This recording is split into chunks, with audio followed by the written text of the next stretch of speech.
Começa agora mais um Nas Entrelinhas. Atenção para as manchetes do programa de hoje. Não é só 20 centavos. Movimento Passe Livre agita o Brasil. Mobilizações pelo Brasil constroem uma nova arena política. Bom dia, ouvintes. Estamos iniciando mais um programa Nas Entrelinhas. Nesta quarta-feira. Bom dia, Samantha. Estamos aqui mais uma vez discutindo uma questão polêmica atual. Bom dia, Eni. Bom dia, ouvintes. Bom dia todos que estão agora conectados na FM 100.1 Rádio UDESC. Sim, hoje a pauta é a pauta que está sendo discutida no Brasil, né? Dá para pensar que o Brasil está recebendo uma nova formatação a partir da semana passada, a partir dessa semana, ou isso é um pouco exagerado? Não sei, Eni. Eu acho que algumas pessoas realmente acreditam nisso. Né, que todo esse movimento é, na verdade, um despertar, que daí pode ter algumas mudanças.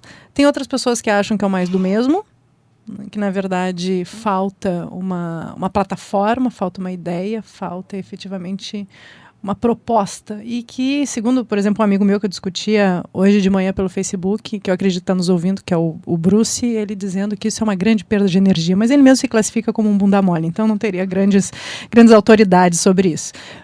Eu entendo que independente, eu também acho que não dá para ser ingênuo, mas eu também entendo que é um momento muito importante. No meu ponto de vista, a história sempre se faz com idas e vindas, altos e baixos. Eu acho que nós estamos numa curva, da construção dessa curva, numa ascendente. Então, da forma como esse movimento chegou ao país, acho que é bom lembrar um pouquinho isso. O movimento Passe Livre começou em Porto Alegre, é isso? Eu acho que sim. Começou em Porto Alegre, teve assim uma efetivação concreta aqui em Florianópolis. O interessante foi isso. Ontem já saiu a notícia que em Porto Alegre foi encaminhado a baixa das passagens. A prefeitura já diminuiu o valor das passagens de ônibus por conta dessa mobilização. E aqui em Florianópolis, faz 2 ou 3 anos atrás, que os estudantes conseguiram também que o preço que tinha sido reajustado, a prefeitura voltasse atrás, as empresas voltassem atrás, reduziram o preço. E agora essa temática volta a estar em discussão. Apesar de que essa temática da redução em Florianópolis em outros momentos também não teve êxito, teve várias outras cidades também que começaram dessa maneira. Às vezes há um acerto, às vezes não há. Então acho que faz parte desse processo. Só que na semana passada a coisa começou para valer. Ontem teve mobilização em Florianópolis, amanhã vai ter mais mobilização, né, no Ticem, às 18 horas. Tem uma agenda que está rolando no Facebook. Agora, sabe o que mais me encanta, na verdade? Isso é um encantamento desse processo. Eu tenho, por exemplo, uma turma de alunos do primeiro semestre de Ética e Filosofia, que toda a turma está fazendo um documentário sobre isso. Quer dizer, todos, absolutamente todos estão mobilizados, todos estão pensando isso. Então, para além da possibilidade de uma mudança efetiva, o que eu fico extremamente encantada é com o início de algumas perguntas. Né? Eu tenho aqueles alunos que estão se questionando, que estão indo para a rua, estão vendo as coisas, tem um movimento de experiência. Se isso vai construir uma nova plataforma política para o Brasil ou não, sinceramente, para mim, isso é secundário. Porque nada se constrói se a gente não desconstrói algumas coisas. E para desconstruir algumas coisas, eu tenho que fazer as perguntas. Então, quando eu tenho uma turma inteira se articulando e fazendo as perguntas e olhando, porque tem isso, né? Eu tiro o olho do meu umbigo e eu olho para o mundo. E aí eu consigo fazer perguntas. E qual é que seria uma das perguntas importantes que está sendo feita? Se essa gestão é a gestão que tem que ser, quer dizer, qual é a minha postura nisso? Quer dizer, eu tenho que ir para a rua, de certa forma, né? Eu não posso ficar só olhando. Isso já é esse questionamento. Quer dizer, eu tenho os alunos pedindo para eu transferir a prova porque eles estão dizendo, eu preciso ir, eu quero ir, eu tenho que ir. Então, se eu tenho que ir, é porque eu estou me perguntando se a minha postura tradicional é a postura correta. Então, eu estou tendo um incômodo aí. Então, esse movimento todo, se vai continuar o mais do mesmo, ok. Se de repente daqui a uns anos vai ser só para dizer que eu fui cara pintada, ok. Mas pelo menos houve um momento em que algumas perguntas que não foram feitas começam a aparecer. E o interessante é que esse povo que vai para a rua, que são basicamente os estudantes, os jovens, não são pessoas que estão sendo instigados pelos seus pais, ou seja, por seus líderes, ou por pessoas que estão numa hierarquia, num patamar acima. Eles vão porque querem ir. Eu acho que este é o diferencial do meu ponto de vista. Exato. E daí na conversa que eu tinha hoje de manhã, eu acho que ele está certo, esse meu amigo, quando ele disse que a questão não é sobre como nós vamos mudar, mas saber o que queremos mudar. Né? Isso é uma coisa que a gente precisa aprender a pensar. O que efetivamente nós queremos mudar. Mas me parece que se a gente não experimenta, se a gente não vai lá, Se a gente não conhece, eu não vou conseguir entender o que eu quero mudar, porque senão eu estou num campo só de abstração intelectual que nada se modifica. Porque é aquela máxima, né, Enio? Isso tu sabe como professor de sociologia. Um conceito a gente só entende vivendo. Não adianta eu ter uma abstração sobre ele. Eu acho que a questão política mais ampla que está por trás é de que estamos num momento político onde várias insatisfações estão começando a se colocar na ordem do dia. O fato dos 20 centavos de São Paulo, eu diria, foi apenas uma gota d'água, ou seja, teve muito mais outras coisas, descaso com a população, que começam a aparecer. Então, a gota d'água foram os 20 centavos e eu diria, a própria polícia fez um serviço para que o movimento se tornasse mais ampliado, porque a agressividade usada na quinta-feira da semana passada mobilizou mais a população. Que é o papel histórico, de certa forma, né, dessa polícia de conter a mudança, né? O Estado tem muito esse lugar, ele contém, né, da forma como ele conseguir fazer a mudança. Então, sei lá, na época da ditadura, né, se fazia o mesmo perfil de hoje. Então é interessante isso também, porque se tem um governo que é dito democrático, que é dito popular, que vai ter a mesma postura, né? Porque é uma postura avessa à mudança. Hoje a gente gasta, daí o pessoal fica jogando nas redes sociais, na mídia e tal, que, bom, não se tratam só de 20 centavos, e de fato não são só 20 centavos, e talvez isso fique mais gritante quando se está gastando bilhões em estádios de futebol que custariam alguns milhões, tá escrachado demais, né?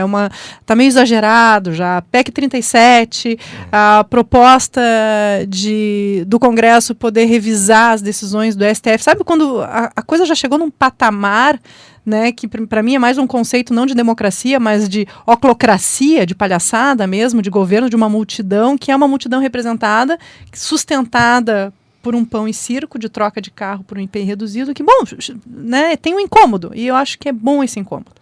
E o interessante é que a ampliação dessa pauta, como você mesmo disse, não estamos discutindo apenas passe livre e transporte público, que essa é uma questão fundamental, uma questão básica para o Brasil. Agora, ampliou. Corrupção, como você mesmo disse, corrupção não apenas no esporte, no futebol, em várias áreas. É um problema seríssimo que o Brasil enfrenta. O problema do controle político que se tenta fazer para que o Ministério Público fique afastado das investigações, quer dizer, essa é uma... E do ponto de vista jurídico é um equívoco, porque se o Ministério Público pode referendar uma investigação e ele pode mais nesse sentido, ele pode menos, então tem uma questão lógica aí que as pessoas não percebem. Então, fazer a investigação é menor do que o papel do Ministério Público. Então, se ele pode fazer mais coisas, ele pode fazer a menor também, percebe? Eu diria uma questão bem pontual. O transporte público no Brasil está na hora de ser repensado. Olha, estamos, já falamos muitas vezes, as pessoas percebem no dia a dia, pouco ônibus de baixa qualidade, preço muito elevado, os ônibus não têm corredor exclusivo, tem que ser com mais rapidez. Sob o ponto de vista ambiental, tem várias coisas que têm que ser revistas. E eu acho que esse movimento vai jogar as autoridades contra a parede. Olha, vamos ter que fazer alguma coisa. Eu, sinceramente, eu sou daquelas que acredita, né? Pensando historicamente, que as grandes mudanças sociais, elas são um tanto silenciosas, né? Se é um movimento contra a corrupção, eu vou mudar a corrupção quando eu não estaciono na faixa de segurança, quando eu não sonego imposto, quando eu não colo na prova, quando eu não ponho meu nome num trabalho que eu não fiz. Quer dizer, ali, efetivamente, eu estou agindo contra a corrupção. Então, eu não acredito nessa coisa um tanto exagerada, infantil, de estar chacoalhando os braços... para ver o que eu vou mudar, né? Mas, de qualquer forma, esse é um processo necessário. Eu às vezes me pergunto, a repercussão internacional, nesse momento, exatamente o momento em que o mundo, pelo menos na área do esporte, e consequentemente em várias áreas, está olhando para o Brasil, por causa da Copa das Confederações, já se preparando para a Copa do Mundo, a repercussão internacional. Tem aquele que diz, olha, a repercussão vai ser muito ruim para o Brasil. Eu já penso que não. Eu acho que quando o Brasil começa a se mobilizar, os estudantes começam a se mexer, eu acho que a repercussão é positiva, não negativa lá fora. Não sei se você tem esse mesmo ponto de vista.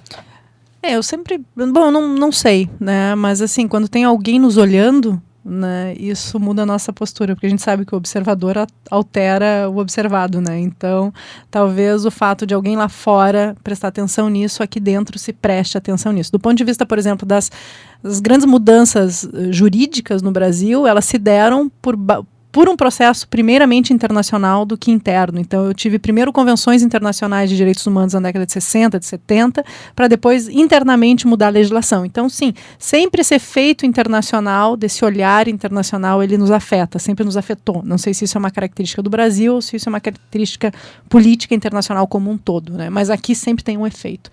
É uma outra coisa que me chama a atenção. Lembrando do jogo do Brasil no sábado passado, o Avaia que houve para a presidente da República, Dilma, lá em Brasília. Quem é o público que hoje está nos estádios de futebol? Hoje é o público que é classe média e que tem posses, de um modo geral. Provavelmente, se estivesse lá, talvez, o público que recebe o Bolsa Família, a postura do público seria um pouquinho diferente. Então, são coisas que têm que ser, às vezes, relativizadas sob o ponto de vista, digamos, da manifestação. Pode ser, mas de qualquer forma, isso não tira a validade da vaia, porque ela tem um fundamento, né? E eu diria que mesmo que aquele que recebe Bolsa Família, ele sabe, bom, ok, eu estou recebendo um Bolsa, ou deveria saber, né? Que se ele recebe uma Bolsa Família de R$300, na verdade, ele poderia receber uma Bolsa Família de 1.000, de 1.500, de R$2.000, por conta, do dinheiro que escorre, né, para o bolso de meia dúzia. Então, que bom, R$300 de Bolsa Família, meu amigo, esse dinheiro podia ser bem maior.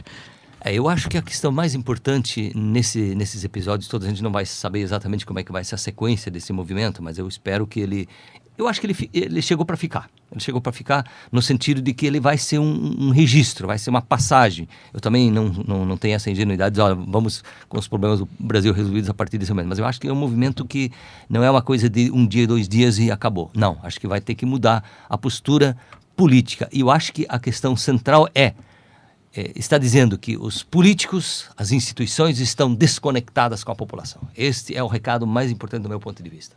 Sim, estão ensimesmadas, né? Estão perdendo o seu foco, perdendo aquilo que elas vieram fazer, a razão da existência dessas instituições, ao menos no Brasil, né? Se o movimento vai ficar ou não, eu espero sinceramente que fique, mas eu espero que fique assim, aquele olhar dos alunos que foram para lá, né? Eu estou ansiosa para ver o vídeo, né, que eles estão fazendo, os documentários, inclusive, eu acho que poderia ser até convidá-los para um programa, né, porque está sendo uma mobilização que eu, sinceramente, 15 anos dando aula, eu nunca tinha visto uma turma inteira se mobilizar por uma questão assim, né? Então isso me encanta. Eu acho que os próximos dias vão ter mais coisas novas, mais coisas interessantes. Eu acho que esse é o lado bom da coisa. E a gente vai continuar aqui antenado, Eu estou um pouco preocupado, porque às vezes num movimento desses que não tem um líder, uma liderança, às vezes o vazio cria também um problema. Sim, de novo, quem é que vai tomar conta dessa situação? Exato, de novo a pergunta necessária, o que queremos mudar? Né? O que queremos. E quem coordena o que queremos. Se cada um souber o que quer mudar, talvez ele seja agente, né, da sua própria ação, mas ele tem que fazer essa pergunta. E numa sociedade plural é difícil haver um denominador comum. Não sei, sabe que às vezes eu acredito que esse denominador é mais simples do que a gente imagina, professor Enio. Os consensos são possíveis de serem construídos. Sempre possíveis. A gente talvez fique nublado por conta de uma superfície, de uma moralidade completamente desnecessária. Mas eu acho que o que é importante mesmo é consensuado. Muito bom. A conversa está boa, mas o nosso tempo já está se esgotando. E a gente vai ficar antenado para ver a dinâmica dos próximos eventos. Bom, eu provavelmente vou estar lá amanhã, quinta-feira, com os alunos, para participar da mobilização. Vou tentar estar lá presente também, ajudando a mobilização. Só espero não apanhar da polícia. Bom dia a todos. O nosso programa Nas Entrelinhas volta semana que vem. Um bom dia.